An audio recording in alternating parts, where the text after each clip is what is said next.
सुगंधा है, welcome to my YouTube channel. तो आज हम करने वाले हैं साइंस पेडागोजी। पहले भी हमने साइंस पेडागोजी कर रखी है, आप प्लेलिस्ट में जाके देख सकते हैं। कंप्लीट साइंस पेडागोजी की हुई है विद क्वेश्चंस। ये क्विक रिवीजन कर लेते हैं, ठीक है, क्योंकि रिवीजन देखें बहुत ज्यादा जरूरी है पेपर पॉइंट ऑफ व्यू से। अगर आप रिवाइज नहीं करते तो पिछला पढ़ा हुआ भी सारा जीरो हो जाता है, ठीक है। तो इसी एम को लेके मैंने कहा चलो क्विकली थोड़ा सा रिवाइज कर लेते हैं, ठीक है। ज्यादा टाइम नहीं लगेगा, हार्डली 10 मिनट्स में एक चैप्टर रिवाइज हो जाएगा, ठीक है। साइंस पेडागोजी में आपको बता दूं, साइंस पेडागोजी जो बच्चे पेपर 1 दे रहे हैं उसमें 15 मार्क्स की आएगी, और जो बच्चे पेपर 2 दे रहे हैं वो 10 मार्क्स की। पेपर 1 में 15 ईवीएस, जिसको आप ईवीएस बोलते हो, ठीक है। पेडागोजी में मतलब सेम ही होती है, साइंस ही है। 15 मार्क्स की और पेपर 2 में 10 मार्क्स की, हम उसके लिए प्रिपेयर कर रहे हैं, ठीक है। ये लेक्चर आपको एंड तक देखना है, आपको इतनी अच्छी समझ बन जाएगी फर्स्ट चैप्टर की, नेचर ऑफ साइंस की, कि आप उसके बेस पे सारे क्वेश्चंस आराम से कर लोगे, ठीक है। बहुत ही सिंपल लैंग्वेज में मैंने बनाए हुए हैं चैप्टर्स। चलिए आज का पहला चैप्टर शुरू करते हैं, नेचर ऑफ साइंस, ठीक है। आप साइंस को समझ लो पहले, साइंस है क्या। साइंस बच्चे क्या है, साइंस की डेफिनेशन क्या कहती है, साइंस है क्या। साइंस है to know something, to learn something. Science क्या है, अ प्रोसेस ऑफ लर्निंग है, ठीक है। इसको सीखने का एक जरिया, एक प्रक्रिया है। साइंस क्या है, प्रोसेस ऑफ लर्निंग है। Science, to learn science we need to do science. सारी पेडागोजी इसी के अराउंड घूमेगी कि अगर हमने साइंस करनी है, सीखनी है, तो हमें साइंस करनी पड़ेगी। Science is a process to discover knowledge. Knowledge को डिस्कवर करने के लिए एक प्रक्रिया है। साइंस ब्लेंड है लॉजिक एंड इमेजिनेशन का, ठीक है।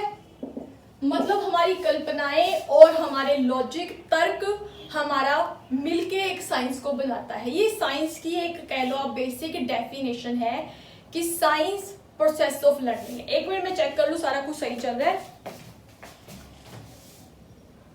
हाँ जी ठीक है, सब कुछ सही है, ठीक है बच्चे। तो साइंस आपको पता चल गया, it is a process of learning, it is a process of discovering knowledge. We will learn science only by doing it, and science is a blend of logic and imagination, ठीक है। ये एक definition थी। अब हम समझते हैं nature of science है क्या। इसे मतलब कोई भी हम सब्जेक्ट करें, उसकी नेचर तो पता हो, उसकी प्रकृति तो पता हो कि वो सब्जेक्ट है क्या असल में। साइंस एक बॉडी ऑफ नॉलेज है, ठीक है। इसे इंटरनेशनल एंटरप्राइज कहा गया है, इसे टेंटेटिव कहा गया है, ठीक है। इसे एक अप्रोच माना गया है टू डिस्कवर नॉलेज, और इसे माना गया है helpful to construct scientific knowledge, ठीक है बच्चे। बिल्कुल सिंपल है, बॉडी ऑफ नॉलेज है। नेचर साइंस की क्या है, body of knowledge which is rapidly expanding. आप देखते हो डेली ही कितनी इनोवेशंस मतलब होती रहती हैं साइंस में। ऐसा तो है नहीं कि जो डिस्कवरी होगी बस वो मतलब होगी, अब कुछ नहीं हो रहा, ऐसा कुछ नहीं है। बॉडी ऑफ नॉलेज, ये फैक्ट्स, थ्योरीज, कांसेप्ट्स, लॉज इसमें बहुत सारे हैं जो डेली मतलब आप डेली कह लो या कह लो रेगुलर बेसिस पे उनमें बदलाव भी आ रहे हैं और उनमें वृद्धि भी हो रही है, ठीक है। नॉलेज बनती जा रही है और इंटरनेशनल एंटरप्राइज है। इंटरनेशनल एंटरप्राइज से आप क्या समझते हो, देखें कोई भी प्रॉब्लम है, ठीक है, वर्ल्ड लेवल पे, तो सारे देश मिलजुल के उस प्रॉब्लम का सोल्यूशन फाइंड आउट करते हैं।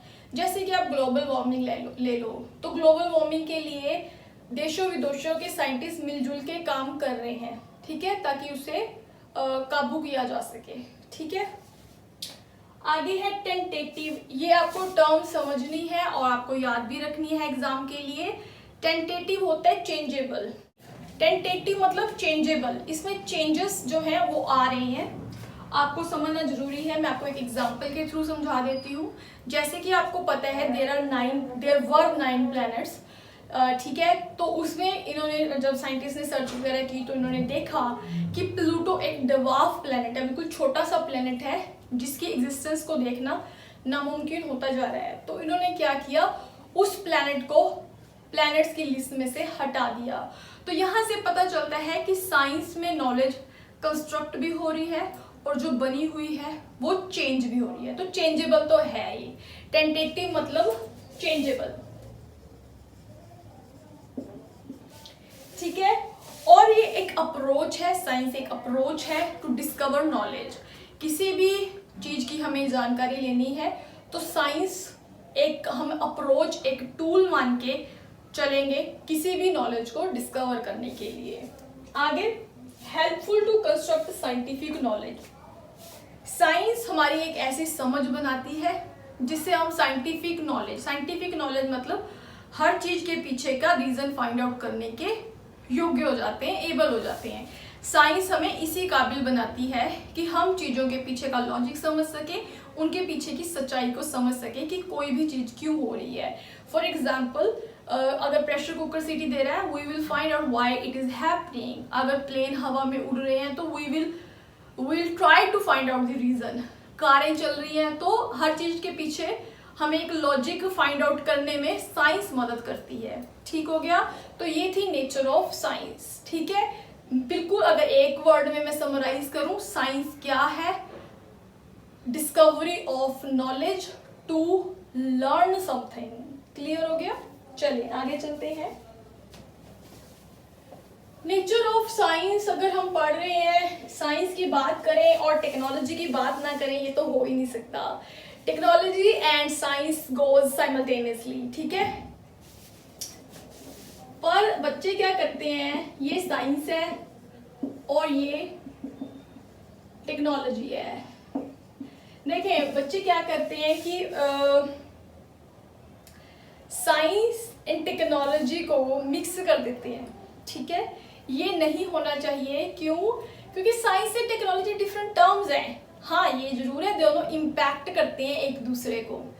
साइंस बच्चे एक ब्रॉडर टर्म है, साइंस एक ब्रॉडर टर्म है और टेक्नोलॉजी क्या है, इसका सबसेट है। टेक्नोलॉजी गोल ओरिएंटेड है, वेयरएज साइंस क्या है, साइंस एक टूल है टू डिस्कवर नॉलेज। या आप सिंपल भाषा में समझें, टेक्नोलॉजी का यूज हम तब करते हैं, we use technology to solve problems by the application of science. मतलब साइंस की जो नॉलेज हमारे पास है उसको अप्लाई करने के लिए हम हेल्प लेते हैं टेक्नोलॉजी की, ठीक है। तो technology and science both impact each other, they are not different, they are not equal, they are not equal terms, ठीक है। सिमिलर नहीं है, दोनों डिफरेंट है। साइंस एक ब्रॉडर एरिया है, टेक्नोलॉजी उसका सबसेट है, ठीक है। तो ये आपको याद रखना है, पेपर में पूछा गया है। आगे देखें, ये हमने समझ लिया साइंस एंड टेक्नोलॉजी क्या थी। अब हम देखेंगे कौन से ऐसे फैक्टर्स होते हैं जो हमें साइंटिफिक नॉलेज कंस्ट्रक्ट करने में हेल्प करते हैं। एक है लॉज एंड थ्योरीज, और सेकंड है सोशल एंड हिस्टोरिकल फैक्टर्स। इसको समझें आप। देखें, थ्योरीज एंड लॉज, सबसे पहले मैं आपको बता दूं, theories and laws are based on predictions, ठीक है। प्रेडिक्शन पे बेस्ड होती हैं और इन्हें रिवाइज किया जा सकता है। थ्योरीज हमें एक्सप्लेन करती हैं कि कोई चीज क्यों हो रही है। थ्योरीज का सिंपल फंडा है व्हाई, क्यों अर्थक्वेक्स आ रहे हैं, क्यों लाइटनिंग बिजली चमक रही है, क्यों हवाएं तेज चल रही हैं। Theories will explain this, we will make predictions on those theories कि क्यों कैसी चीज हो रही है। उन जो भी हम प्रेडिक्शंस कर रहे हैं, जो भी हम ऑब्जर्वेशंस कर रहे हैं कि लाइटनिंग क्यों हो रही है, अर्थक्वेक क्यों आ रहे हैं, उन सब ऑब्जर्वेशंस को इकट्ठा करके जो हम फॉर्मूला एक सेट कर लेते हैं कि ये चीज हो रही है, तो वो बन जाता है हमारा लॉ, यानी कि फॉर्मूला। क्लियर है ये बात? सिंपल सी बात है, whatever is happening around us, we will generate a theory। ठीक है, हम ऑब्जर्वेशन कर लेंगे, रीजंस फाइंड आउट करेंगे कि क्यों हो रहा है, वो एक थ्योरी हो जाएगी। जब हम सारी सेट ऑफ ऑब्जर्वेशंस को इकट्ठा करके एक फॉर्मूला बना देंगे, वो एक लॉ बन जाएगा। क्लियर? और आपको याद रखना है, theories and laws are based on predictions, और इन्हें रिवाइज किया जा सकता है क्योंकि कुछ भी फिक्स नहीं है। क्लियर हो गया? सोशल एंड हिस्टोरिकल फैक्टर्स कैसे, ये हम कर क्या रहे हैं पता चल रहा है ना आपको? Factors affecting in the construction of scientific knowledge. ठीक है, अगर सेशन पसंद आ रहा है तो please hit the like button and अपने फ्रेंड्स के साथ शेयर करिए, क्योंकि साइंस पेडागोजी बहुत इंपॉर्टेंट है और हम ईच चैप्टर को बहुत ही डीपली डिटेल में कर रहे हैं। इस पे आने वाले क्वेश्चंस आप आराम से सॉल्व कर लोगे, ये मेरी आपको गारंटी है। तो हम ये कर रहे हैं कि हमें साइंटिफिक नॉलेज कैसे कंस्ट्रक्ट होगी, लॉज एंड थ्योरीज हमने पढ़ लिया है। अब हम देखते हैं कि सोशल एंड हिस्टोरिकल फैक्टर्स कैसे हेल्प करते हैं। देखें, सोसाइटी का हम कोई भी चीज बना रहे हैं, मतलब सोसाइटी में उसका इम्पैक्ट देख के बनाएंगे। मान लो एक एटम बम है, उसकी कंस्ट्रक्शन वो बन चुका है, तो वो सोसाइटी के लिए बहुत डिस्ट्रक्टिव है। तो ये ध्यान में रखते हुए कि सोशल फैक्टर कैसे साइंटिफिक नॉलेज कंस्ट्रक्ट करने में हेल्प करते हैं, हम ऐसी चीज बिल्कुल भी नहीं बनाएंगे जो सोसाइटी के लिए डिस्ट्रक्टिव हो।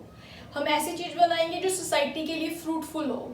ठीक है, तो इस तरह सोशल फैक्टर्स हमारी साइंटिफिक नॉलेज को बनाने में मदद करते हैं। हम कुछ भी सीख रहे हैं वो सोसाइटी को देख के ही करेंगे ना, कुछ भी हम कर भी रहे हैं सोसाइटी में। हिस्टोरिकल फैक्टर्स कैसे इफेक्ट करते हैं कंस्ट्रक्ट करने में नॉलेज साइंटिफिक? हिस्टोरिकल फैक्टर्स देखिए, हम साइंटिस्ट की डिस्कवरीज पढ़ते हैं, ठीक है, कि पास्ट में कौन कितने साइंटिस्ट हुए। अब न्यूटन्स लॉ पढ़ते हैं हम, आपने देखा होगा। तो वो क्या है, हमारी साइंस की नॉलेज ही तो बढ़ रही है।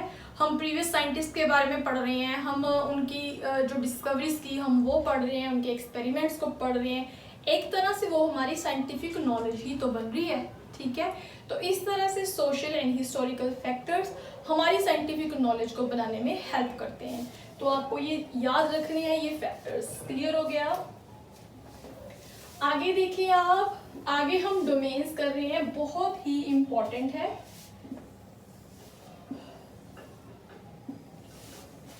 बॉडी ऑफ नॉलेज, ये डोमेन्स है साइंस की। बॉडी ऑफ नॉलेज, ठीक है, और a way of thinking, a process of inquiry.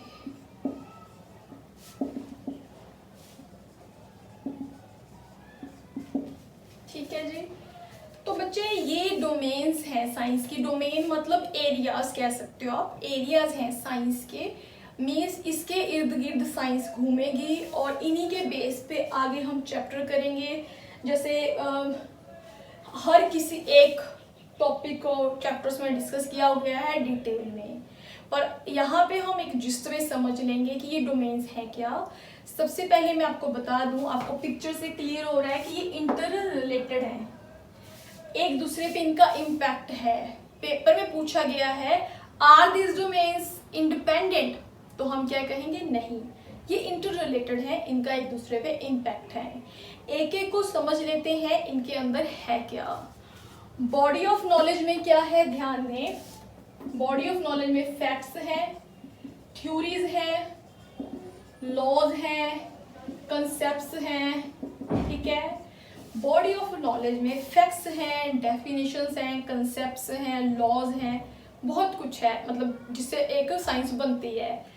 पर मैं आपको यहाँ पे टिप दूंगी, आपको बच्चों को कभी भी नहीं कहना कि इन फैक्ट्स को, डेफिनेशंस को, कंसेप्ट्स को याद कर लो। Never ever, in specially while teaching science. तो हमें उनको हर चीज कैसे समझानी है, we will encourage them to explore, to experiment. जब वो एक्सप्लोर करेंगे चीजों को, वो एक्सपेरिमेंट करेंगे, वो खुद से सीख जाएंगे। क्लियर है? तो हमें कभी भी नहीं कहना बच्चों को आप ये फैक्ट्स और डेफिनेशंस याद कर लो। ये एक नेगेटिव वर्ड होगा, रिमेंबर वाला। और बेसिकली अगर हम कहते हैं कि हाँ भाई टेक्स्ट बुक उठाओ और ये डेफिनेशंस पढ़ लो, तो बिल्कुल ये गलत एक नेगेटिव वर्ड माना जाएगा। पैडागोजी जब हम पढ़ रहे हैं तो इन चीजों का हम ध्यान रखेंगे। तो बॉडी ऑफ नॉलेज समझ आ गया। बॉडी ऑफ नॉलेज मतलब क्या कह सकते हैं आप, collection of facts, definitions, theories, laws. ठीक है, तो ये था। अब वे ऑफ थिंकिंग में क्या आ जाएगा, अब ध्यान दें, मैं लिख देती हूँ। साइंटिफिक टेम्पर, साइंटिफिक इंक्वायरी और साइंटिफिक टेम्पर, साइंटिफिक इंक्वायरी, एक और था अ सेंस ऑफ ह्यूमैनिटी।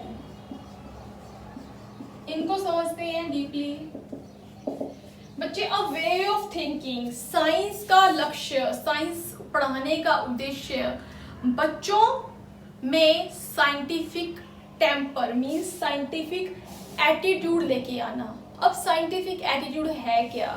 आप लॉजिकली सोच रहे हो, आपकी थिंकिंग क्रिटिकल है, आप ऑब्जेक्टिवली सोच रहे हो, आप हर चीज के पीछे का लॉजिक ढूंढ रहे हो, आप चीजों को जैसे कि तैसे नहीं ले रहे।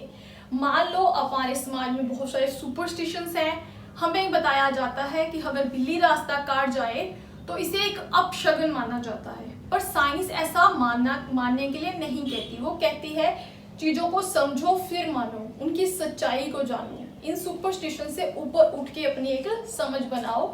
तो उसी को हम कहेंगे साइंटिफिक टेम्पर। साइंटिफिक इंक्वायरी एक प्रोसेस ऑफ इंक्वायरी की तरह ही है। वो हम प्रोसेस ऑफ इंक्वायरी में मैं आपको समझाती हूँ कि क्या होती है process of inquiry. Scientific inquiry and process of inquiry is similar. A sense of humanity क्या है? अ सेंस ऑफ ह्यूमैनिटी यही है कि जो भी साइंस में डिस्कवरीज हो रही हैं, इन्वेंशंस हो रही हैं, वो सोसाइटी की वेलबींग को, भलाई को मतलब ध्यान में रखकर होनी चाहिए। कोई भी ऐसे डिस्ट्रक्टिव इन्वेंशंस, एक्सपेरिमेंट्स नहीं कर देने चाहिए जिससे पूरा समाज तबाह हो जाए। तो ये सेंस ऑफ ह्यूमैनिटी साइंस हमें सिखाती है कि हमें ऐसा ही काम करना है जो सोसाइटी के लिए प्रोडक्टिव हो, ना कि डिस्ट्रक्टिव। क्लियर हो गई ये बात आपको? अ वे ऑफ थिंकिंग में ये तीन चीजें आपको याद रखनी है, साइंटिफिक टेम्पर, इंक्वायरी और sense of humanity. Process of inquiry समझ लेते हैं। ये प्रोसेस ऑफ इंक्वायरी हमें बताती है क्या कि encourage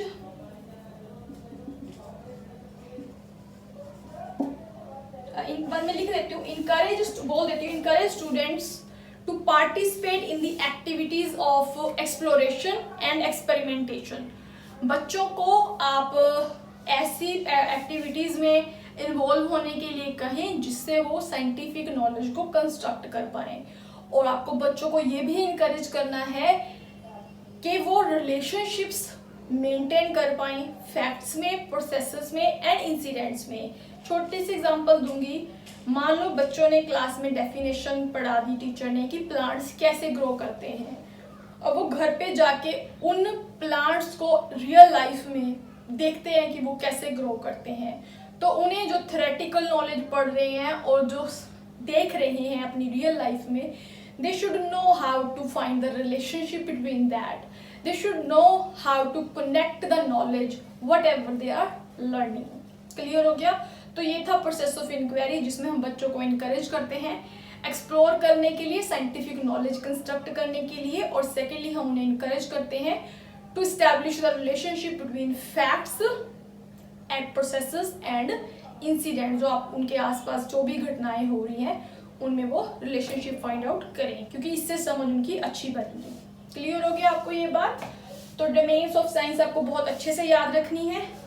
body of knowledge, way of thinking and process of inquiry, and these domains are interrelated, not independent. Last आज का टॉपिक है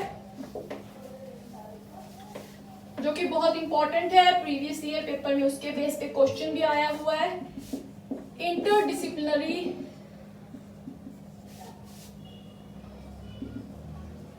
नेचर ऑफ साइंस। इसका क्या मतलब है बच्चे? इंटरडिसिप्लिनरी मतलब कोरिलेट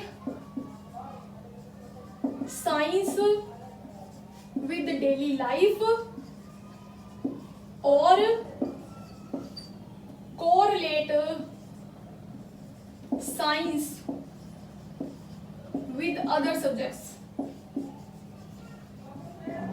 इस चीजों को आप ध्यान से समझ लो।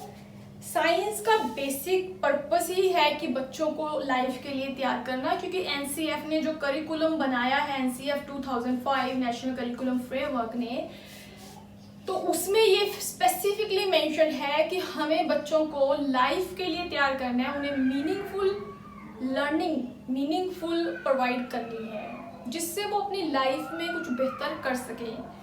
तो हमें जो साइंस पढ़ानी है उसे डेली लाइफ से कोरिलेट करके पढ़ाना है। मैंने आपको पहले एग्जांपल दी, अगर टीचर प्लांट्स वाला चैप्टर पढ़ा रहा है तो वो डेफिनेटली घर पे जाके उसे कहेगा कि बच्चों आप प्लांट्स की ग्रोथ को चेक करो और देखो कि कितने तरह के प्लांट्स आपके गार्डन में हैं या आपके एरिया में हैं। और टीचर डेफिनेटली उनको कहेगा कि आपके जो डेली आप कुछ भी देखते हो उसको ऑब्जर्व किया करो। वही मैंने आपको प्रेशर कुकर की एग्जांपल दी, गाड़ियों की एग्जांपल दी, ठीक है। तो इस तरह से साइंस आपको डेली लाइफ से कोरिलेट करके पढ़ानी है। सेकंड है, साइंस की इंटरडिसिप्लिनरी नेचर है ही है, क्योंकि हमें इसको अदर सब्जेक्ट से मिला के पढ़ाना है। अब मैथ्स है, ठीक है, हमें पता है कि मैथ, केमिस्ट्री और फिजिक्स को समझने के लिए कितना ज़्यादा इम्पोर्टेंट है। इसी तरह से हम साइंस पढ़ाते हुए हिस्ट्री की एग्जांपल दे सकते हैं कि कैसे हमारे पास्ट में साइंटिस्ट हुए हैं जिन्होंने इन्वेंशंस करी हैं या जो भी है ना डिस्कवरीज करी हैं। तो इस तरह से बाकी सब्जेक्ट्स को साथ लेके चलना है, एक इंटीग्रेटेड अप्रोच को फॉलो करना है, ठीक है। तो ये था आज का चैप्टर नेचर ऑफ साइंस। थोड़ा समराइज कर लेते हैं, हमने क्या क्या पढ़ा। हमने पहले पढ़ा कि साइंस होता क्या है, एक प्रोसेस ऑफ लर्निंग। सेकेंड हमने पढ़ा नेचर ऑफ साइंस क्या है, to construct scientific knowledge and it is tentative, changeable है। थर्ड हमने पढ़ा कि कौन से फैक्टर्स हैं जो साइंटिफिक नॉलेज को कंस्ट्रक्ट करने में हेल्प करते हैं।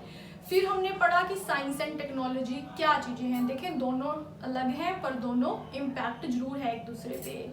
फिर हमने देखा कि डोमेन्स क्या है साइंस की, ठीक है, a process of inquiry, a way of thinking, a body of knowledge. फिर हमने देखा कि साइंस की नेचर इंटरडिसिप्लिनरी है, यानी कि हमें लाइफ से और अदर सब्जेक्ट से कोरिलेट करके पढ़ाना है। तो ये था मेरा आज का लेसन। अगर आपको पसंद आता है तो please hit the like button and do subscribe the channel. Thank you so much. It's Vandana Bansal here. Thank you.